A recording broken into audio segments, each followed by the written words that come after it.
Assalamualaikum warahmatullahi wabarakatuh. Saya Nurul Mauliza akan mempresentasikan hasil tugas makalah saya yang berjudul tentang usul fikih. Yang pertama, saya akan membahas tentang definisi usul fikih. Nah, definisi usul fikih ini merupakan ilmu pengetahuan tentang kaidah-kaidah yang membawa kepada usaha merumuskan hukum dari dalil-dalil yang terperinci. Dalam artian secara sederhana, yaitu kaidah yang menjelaskan bagaimana cara mengeluarkan hukum dalil. Nah, usul fikih ini juga berpedoman atau ada aturan yang membatasi untuk menjelaskan cara yang harus diikuti oleh seorang faqih dalam usahanya itu menggali dan mengeluarkan hukum syara dari dalilnya. Baik, selanjutnya saya akan melanjutkan itu tentang ruang lingkup usul fikih.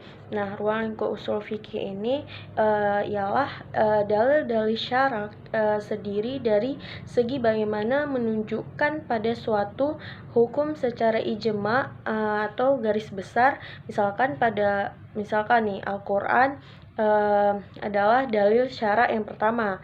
Nah, cara menunjukkannya itu pada hukum yang tidak hanya menunjukkan satu bentuk saja, tetapi ada kalanya dalam bentuk kalimat perintah, kalimat melarang, dan ada kalanya menggunakan kalimat bersifat umum, mutlak, dan sebagainya.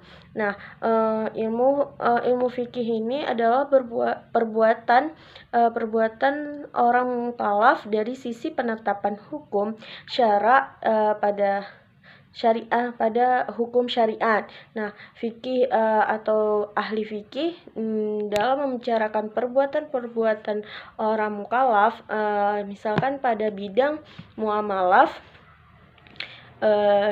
seperti pinjam meminjam, jual beli gitu, sewa menyewa, dan gadai menggadai. Dalam bidang munakahat itu dia seperti mengadakan akad pernikahan, nafkah, dan pemeliharaan anak. Nah, dalam bidang ibadah dia seperti melaksanakan sholat, berpuasa, bayar zakat, dan naik haji bagi yang mampu. Nah, dalam bidang jinayah atau kepidanaan dan urusan pengadilan seperti mencuri, membunuh, menuduh berbuat zina gitu, dan sumpah palsu. Baik, selanjutnya itu tentang sejarah dan tokoh usul fikih. Nah, pada sejarah ini usul fikih sebelumnya dibukukan meliputi masa sahabat, masa tabi'i, dan mujahid sebelum Imam Syafi'i. Sumber hukum pada masa sahabat meliputi Al-Quran dan hadis, tetapi ditambah dengan ijtihad sahabat. Nah, kemudian di masa tabi'i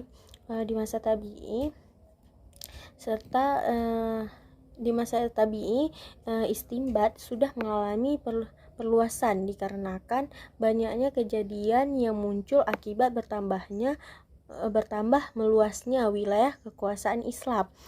Sumber hukum yang digunakan meliputi Al-Quran, Sunnah, Rasul, fatwa sahabat, ijma, qiyas, dan maslahah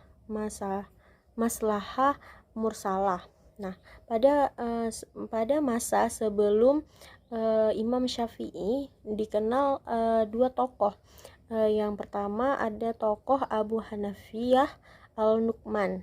Yang kedua ada tokoh Imam Malik bin Anas. Nah, pada tokoh yang Abu Hanifah Al-Nu'man ini dasar istimbatnya secara berurutan menggunakan Al-Quran, Sunnah, fatwa sahabat, dan pendapat yang disepakati oleh para sahabat. Nah, pada Imam Malik bin Anas tadi pada masa itu dia menggunakan selain Al-Quran dan hadis, ia juga menggunakan secara praktik ahli Madinah, seperti halnya tidak meninggalkan karya dalam bidang ushul fikih. Nah, kedua pada masa pembukaan ushul fikih, ilmu ushul fikih tumbuh pada abad kedua Hijriah yang dilatar belakangi oleh perdebatan sengit antara ahlul hadis dan ahlul rasyid. Nah, penghujung abad kedua dan abad ketiga Hijriah munculnya Muhammad bin Idris al-Syafi'i. Nah, ia membukukan ilmu fikih dengan karya yang bernama Ar-Risalah. Nah, pada masa pembukaan ini dia berbarengan dengan masa keemasan Islam dimulai dari masa Harun al-Rasyid. Nah, menurut si Abdul Wahab Khalaf, beliau menyimpulkan bahwa ilmu ushul fikih berkembang menjadi besar setelah pencapaian perjalanan selama 200 tahun.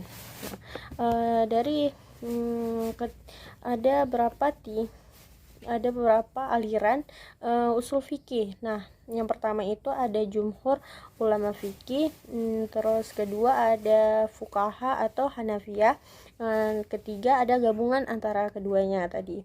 Aliran jumhur ulama atau disebut dengan aliran Syafi'iyah mutakalimin, perintisnya itu adalah si Imam Syafi'i. Nah, pada metode ini dia membahas didasarkan oleh logika yang bersifat rasional dan membuktikannya oleh kaidah-kaidah yang ada. Ushul fikih aliran jumhur ini dia bersifat teoritis tanpa disertai dengan contoh dan bersifat murni karena dia tidak dapat mengacu pada mazhab fikih tertentu yang sudah ada. Nah, yang kedua itu tadi fuqaha atau Hanafiyah. Fuqaha adalah aliran yang dikembangkan oleh si kalangan ulama Hanafiyah atau disebut aliran fuqaha karena sistem penulisannya banyak diwarnai oleh tokoh fikih. Dan dalam merumuskan kaidah ushul fikih, mereka berpedoman kepada pendapat fikih Abu Hanifah dan pendapat para muridnya serta melengkapi dengan contoh-contohnya. Cara yang digunakan dengan istiqarah atau induksi terhadap pendapat-pendapat imam sebelumnya.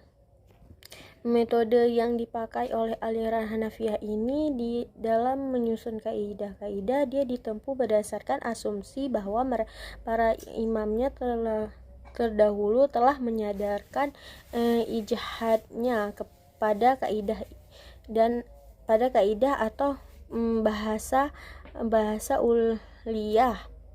Jadi semata-mata perhatian mereka itu tertuju kepada masalah ushul fikih para imamnya yang diambil dari masalah furu' dalam melakukan istinbat.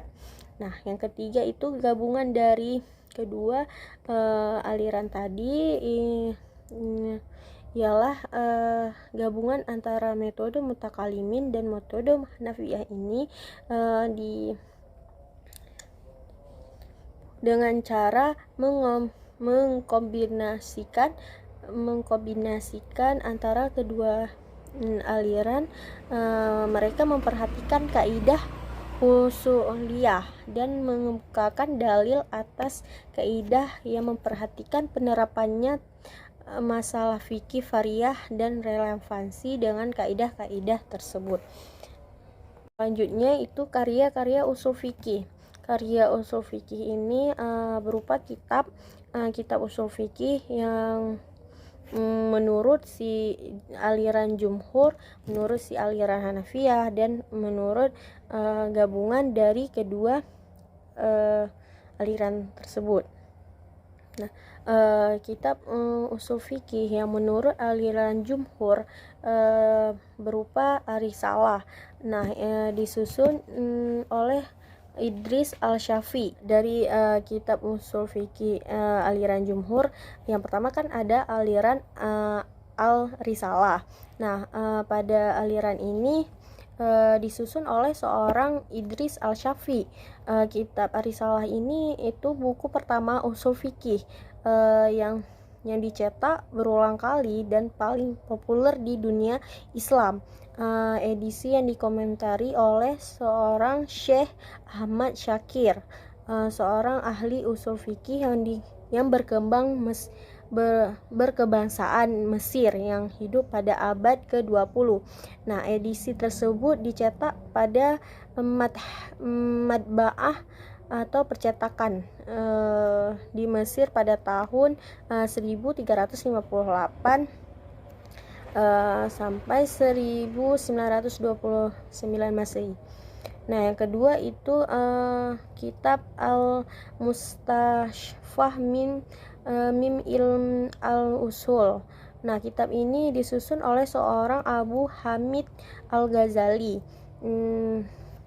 ahli usul fikih dari kalangan Syafi'iyah.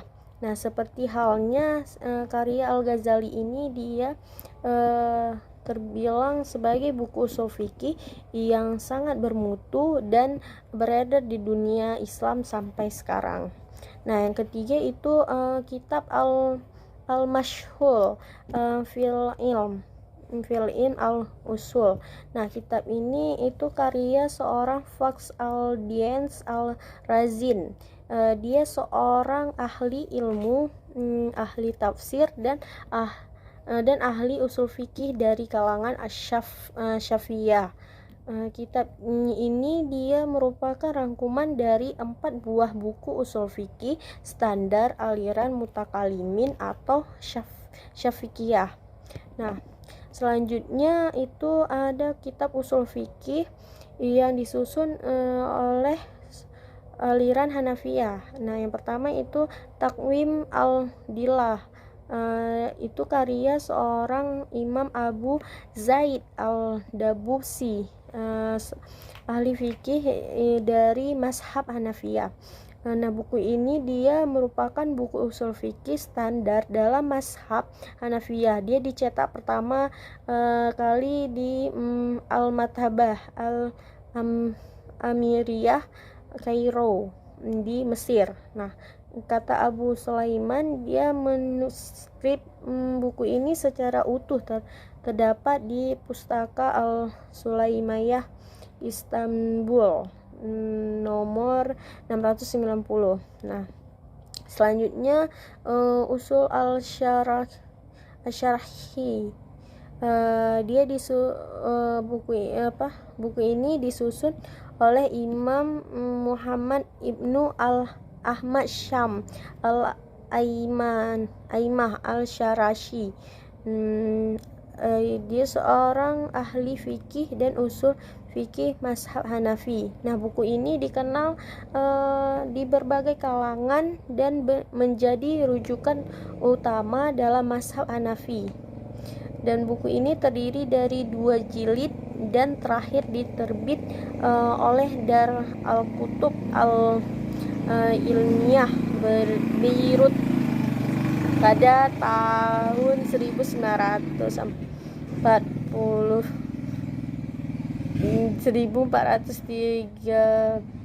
Hijriah. Buku ini terdiri dari 2 jilid dan terakhir diterbitkan oleh Dar Al-Kutub Al-Ilmiyah Beirut pada tahun 1413 Hijriah. Nah, selanjutnya Kazwal Al-Usul ila Mairfah Al-Usul disusun oleh seorang Al-Fash Al-Islam Al-Bazdawi, seorang ahli usul fikih dari kalangan Hanafiyah. Buku ini lebih dikenal dengan usul Al-Bazdawi dan telah banyak disyarah oleh para ahlinya. Di antaranya yang sangat terkenal itu adalah Syah Abdul Aziz Al-Bushari dengan judul Kashf Al-Asrar yang merupakan rujukan utama dalam mazhab. Nah, buku ini terakhir dicetak dalam 2 jilid pada Mutabaah Al-Syirqah Al-Syafiyah Al-Utsmaniyah Kairo tanpa menyebutkan tahun. Nah, selanjutnya itu kitab usul fikih yang disusun dari kedua gabungan aliran. Nah, yang pertama itu adalah Jamu al-Jawami, yaitu sebuah karya seorang Taj al-Din Ibnu al-Siki, seorang ahli usul fikih dari Syafi'iyah. Nah, buku ini sangat populer di dunia Islam dan telah banyak disyarah diantaranya oleh Jalal al-Din al-Mahali, ahli usul fikih dari mazhab Syafi'iyah. Nah, buku ini terdiri dari dua jilid dan telah berulang kali diterbitkan antara lain oleh Dar al-Fiqh Beirut pada tahun 1402 Hijriah. Selanjutnya itu Al-Tahrir Usul Al-Fiqih. Nah, karya seorang Kamal al-Din Ibnu al-Human, ahli fikih dan usul fikih dari kalangan Hanafiyah. Nah, buku ini disyarah antara lain oleh Amir Badsyah al-Husaini, ahli usul fikih dari kalangan Hanafiyah. Nah, buku ini dicetak pertama kali dalam 2 jilid pada percetakan Mustafa al-Babi al-Halabi al-Wa'abiyaldu di Mesir tahun 1350 Hijriah. Nah, selanjutnya itu Musallam al-Subud. Nah, dia sebuah karya Muhibullah al-Syakur yang kemudian disyarah oleh Abdul Ali Muhammad Ibn Nizam al-Dian al-Ansari dalam bukunya Fatwati al-Rahmud. Kedua tokoh ini dia adalah ahli usul fikih dari kalangan Hanafiyah. Kitab ini dicetak bersama kitab Al-Mutafah oleh ahli Al-Ghazali pada Al-Mabah Al-Amriyah Bulak di Mesir pada tahun 1322 Hijriah. Nah, yang terakhir itu Al-Muwafaqah fi Usul Al-Syariah. Nah, ini karya seorang Abu Ishaq Al-Syatibi, ahli usul fikih dari kalangan Malikiyah. Nah, buku ini dikenal luas pembahasannya dan banyak berbicara tentang penetapan hukum lewat tujuan syariah. Buku ini juga dicetak antara lain edisi yang dikomentari Syekh Abdul Daraj, terdiri dari 4 jilid yang diterbitkan oleh Dar al-Marifah Beirut tanpa menyebutkan tahunnya. Nah, sekian dari makalah saya. Jika ada kesalahan dan kekurangan saya mohon maaf. Sekian, terima kasih. Assalamualaikum warahmatullahi wabarakatuh.